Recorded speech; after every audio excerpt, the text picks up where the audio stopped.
ধরুন আর্জেন্টিনার সাথে যদি আরামবাগ ক্লাবকে খেলতে হতো, আর্জেন্টিনা কিন্তু কালকে নিশ্চিত হারত। একদিকে একটা পলিটিক্যাল পার্টি, একটা লিবারাল ডেমোক্রেটিক পার্টি, আরেকদিকে একটা উগ্র মৌলবাদী সাম্প্রদায়িক চক্র। এটা কিন্তু রাজনৈতিক শক্তি না। জামাত কখনোই রাজনৈতিক শক্তি না, রাজনৈতিক শক্তি হয়ে ওঠেনি। বউকে ব্যবহার করা আমি ছেড়ে দিয়েছি, বলছি ব্যবহার করা শেষ। হ্যাঁ, জামাতের কাছ থেকে যত সুযোগ সুবিধা, জামাতের যৌবনকাল নেওয়া শেষ। ওনারা এখন অন্য শক্তিতে মজেছে। এখন ওনাদের ছোট ছোট দলের যে কচি কচি দল, সেই দলগুলোকে নিয়ে ওনারা এখন সংসার করেছে। এখন আর খারাপ কথা আর এর চেয়ে বেশি আর বলতে চাচ্ছি না, পারছি না।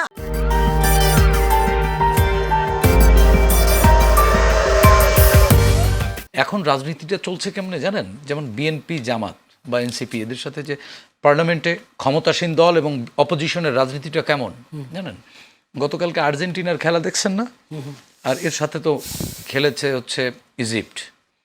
তো ইজিপ্টের জায়গায় যদি আরামবাগ ক্লাবকে নামাই দেওয়া হইতো আর আর্জেন্টিনা যদি খেলতো, মানে রাজনীতির বাইরে একটা প্রশ্ন করি ভাইকে, আপনি কি আর্জেন্টিনা সাপোর্টার? না, আপনার হাসি দেখে মনে হচ্ছে আমি খেলার সাপোর্টার না, আর্জেন্টিনা সাপোর্টার। আমার দল হেরে গেছে, দলের নাম বললাম না। কি বুঝাতে চাচ্ছেন ইজিপ্টের বদলে? আমি সেটা বলছি, ধরুন আর্জেন্টিনার সাথে যদি আরামবাগ ক্লাবকে খেলতে হতো, আর্জেন্টিনা কিন্তু কালকে নিশ্চিত হারতো। কিভাবে কি জানেন? আরামবাগ তো আসলে ফুটবল খেলতো না, আর্জেন্টিনার ঠ্যাং ভাঙতো। ঠিক আছে, এখন বাংলাদেশের রাজনৈতিক মাঠের অবস্থাও তাই। হ্যাঁ, একদিকে একটা পলিটিক্যাল পার্টি, একটা লিবারাল ডেমোক্রেটিক পার্টি, আরেকদিকে একটা উগ্র মৌলবাদী সাম্প্রদায়িক চক্র। এটা কিন্তু রাজনৈতিক শক্তি না। জামাত কখনোই রাজনৈতিক শক্তি না, রাজনৈতিক শক্তি হয়ে ওঠেনি। যেমন রাজনৈতিক শক্তি হতে হলে জনসম্পৃক্ততা প্রয়োজন। আপনি আমি চাইলেই কিন্তু জামাত করতে পারবো না। আর জামাত করতে হলে ৭৯টা বই পড়ে পরীক্ষা দিতে হয়, পাশ করে তারপরে জামাত করতে হয়। জামাত একটা রেজিমেন্টেড ফোর্স, একটা বাহিনী। এনসিপি কিভাবে যুক্ত হলো? এনসিপি ভুলে, এনসিপি হচ্ছে কি, এনসিপি শুরুতে একটা ভুল করেছে। হুমায়ুন নূর তো বললেন যে ৫ আগস্ট তারা একটা ভুল করছে, ৮ আগস্ট একটা ভুল করছে, নাহিদ ইসলাম গলায় নিজেই ফাঁসির রশি নিয়ে নিছে। এবং সর্বশেষ চূড়ান্ত ভুল কোনটা করেছে জানেন? যে তারা 11 দলীয় জোটের নামে চোরাবালিতে পা দিয়েছে, জামাতের সাথে তারা হারিয়ে গেছে। এখন আপনি দেখবেন এনসিপির নেতারা বিভিন্ন এলাকায় সভা সমাবেশ করে, ওইখানে কিন্তু উপস্থিত থাকে জামাতের কর্মী সমর্থকরা। এনসিপি কিন্তু নাই হয়ে গেছে। দেখেন না, সাভারে কিছুদিন আগে সাভারে তাদের একজন বিপ্লবী নেত্রী ছিল, হ্যাঁ, আন্দোলনের সময় তুখোর নেতৃত্ব ছিল তার, সেই নেত্রী অন্য দলে যোগ দিয়েছে। হ্যাঁ, সেই নেত্রী অন্য দলে চলে গেছে, বিএনপিতে যোগ দিয়েছে। সাভারের কে এটা? হ্যাঁ, আপনি আমার ওনার নাম, ভদ্রমহিলার নাম মনে নেই। হ্যাঁ, তো বিএনপিতে জয়েন করেছে, অন্য দলে যোগ দিয়েছে। আপনারা এত একেবারে আওয়ামী লীগকে ঝেঁটিয়ে বিদায় করলেন, আপনাদের কথা মতোই তো বিএনপির চলার কথা ছিল। দেখুন, খায়দায় আব্বাস মোটা হয় জব্বার, এ গল্প দিয়ে লাভ নেই। আন্দোলনে আপনারা কয়েকজন গুটি কয়েক সামনে ছিলেন, তা আমরা করেছি কি? ঘাস কেটেছি। আমাদেরকে হাসিনা আতঙ্ক মনে করে আমাদেরকে জেলে পুরলো কেন? রিজভী আহমেদকে ধরে নিল কেন? মির্জা আমির খসরু মাহমুদ চৌধুরীকে ধরে নিল কেন? জহিরুদ্দিন স্বপনকে ধরে নিল কেন? আন্দালিব পার্থকেও বিশ্বাস করলো না শেখ হাসিনা, যা নিজের আত্মীয় স্বজন, তাকে জেলে নিল। নাহিদ ইসলামদেরকেও তো ধরে নিল। আরে তাদেরকে নিয়ে তো পাশের রুমে কোরমা পোলাও খাইয়েছে, আমরা দেখেছি না? আমাদের পাশের রুমে ছিল। আমরা কিন্তু আমাদের গয়েশ্বর রায়কে তো খাওয়ানো হয়েছে। গয়েশ্বর রায়কে খাওয়ানো হয়েছিল, কিন্তু গয়েশ্বর রায় খায়েননি। গয়েশ্বর রায় কিন্তু ওই ভাতের হোটেলে ছবি তুলতে পারেনি, সেটা ২৮ তারিখের গল্প। তো যাই হোক, এখন মনে হচ্ছে যে আপনারা ক্ষমতার লোভে অন্ধ হয়ে গিয়ে ক্ষমতার চোরাবালিতে হারিয়ে গেছে এনসিপি। যে উই হেড পলিটিক্স, এই জেনারেশনকে ওনারাই। আরে যারা পলিটিক্সকে হেড করতো তারা আবার কি করে মানুষকে জাগালো? আপনি হুমায়ুন নূর তো রাজনীতি হেড করতেন, তা আপনি জনগণকে ডাক দিলেন কেমনে? শুনুন, জুলাই আন্দোলন, তারাও তো উই হেড পলিটিক্স জেনারেশন না, তারা রাজনীতি করতো। তাইলে রাজনৈতিক শক্তির তার মানে হচ্ছে এই জুলাই গণ অভ্যুত্থান রাজনৈতিক দলেরই মানে সৃষ্টি করা। আপনারা যারা রান্নাঘরে ছিলেন বা আপনারা যারা বাসাবাড়িতে ছিলেন, মায়েরা ছিলেন, বোনেরা ছিলেন, আপনারা এই রাজনৈতিক শক্তির আহ্বানকে পজিটিভ দেখেছেন, মুক্তি দেখেছেন এই আহ্বানে, তাই আপনারা ঝাঁপিয়ে পড়েছিলেন। উত্তরটা দিব। হ্যাঁ, অবশ্যই উত্তর দিবেন। সুতরাং উই হেড পলিটিক্স জেনারেশন এই আন্দোলন দানা বাঁধায়নি, এই আন্দোলন চূড়ান্ত পরিণতির দিকে যায়নি। উনি যেটা বললেন সেই কথাটার দুইটা ব্যাখ্যা আছে। ধরেন স্বামীর চরিত্র যদি খারাপ হয় তাতে বউয়ের কি দোষ হয়? সংসার না টিকলে ছেড়ে চলে আসে। এখন জামাত আর বিএনপির হয়েছে সেই অবস্থা। বউ তো ছাড়েনি, বউকে ব্যবহার করা, আমি ছেড়ে দিয়েছি, বলছি ব্যবহার করা শেষ। হ্যাঁ, জামাতের কাছ থেকে যত সুযোগ সুবিধা, জামাতের যৌবনকাল নেওয়া শেষ।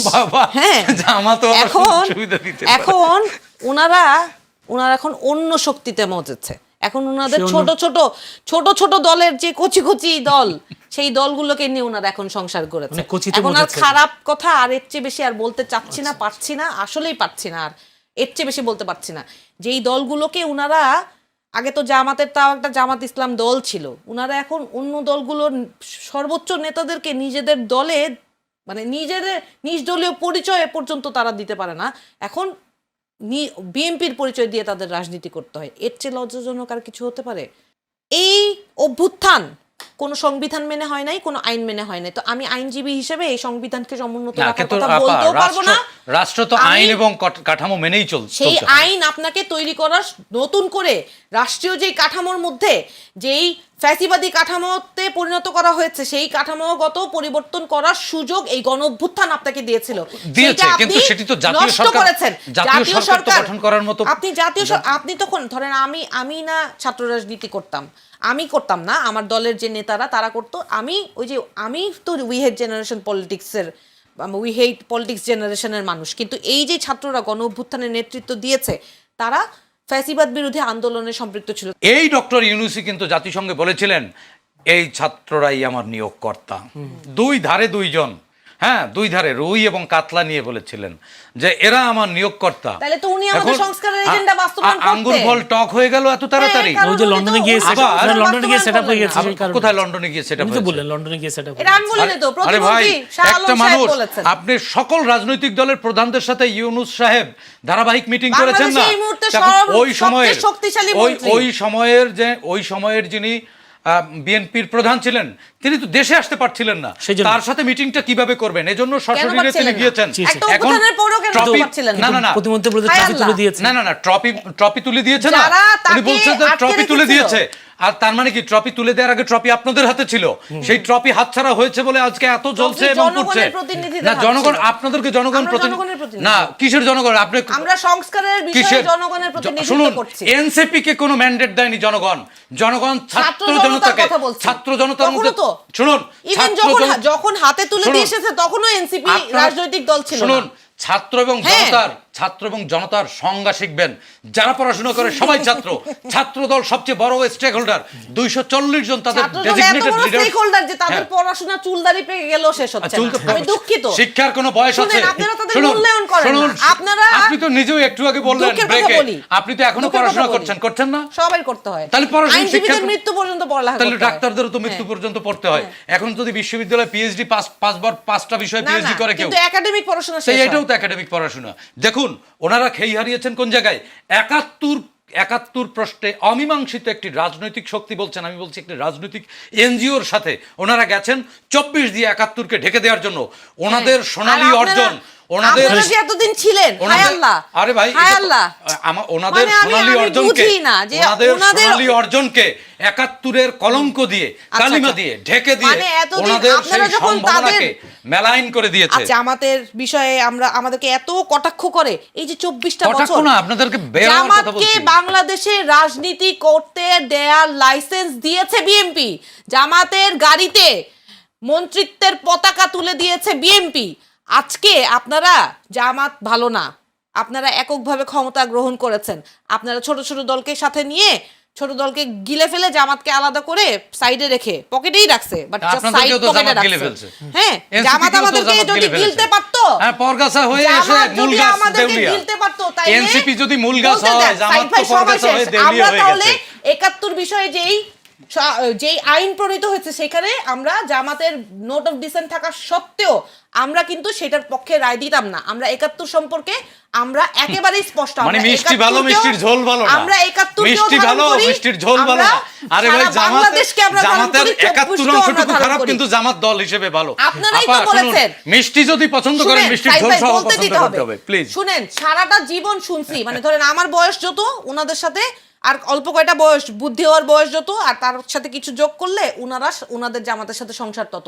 সারা জীবন শুনলাম যে উনারা বলছে, মানে পত্রিকায় খবর হয়েছে যে জামাতের পালকিতে চড়ে বিএনপি ক্ষমতায়।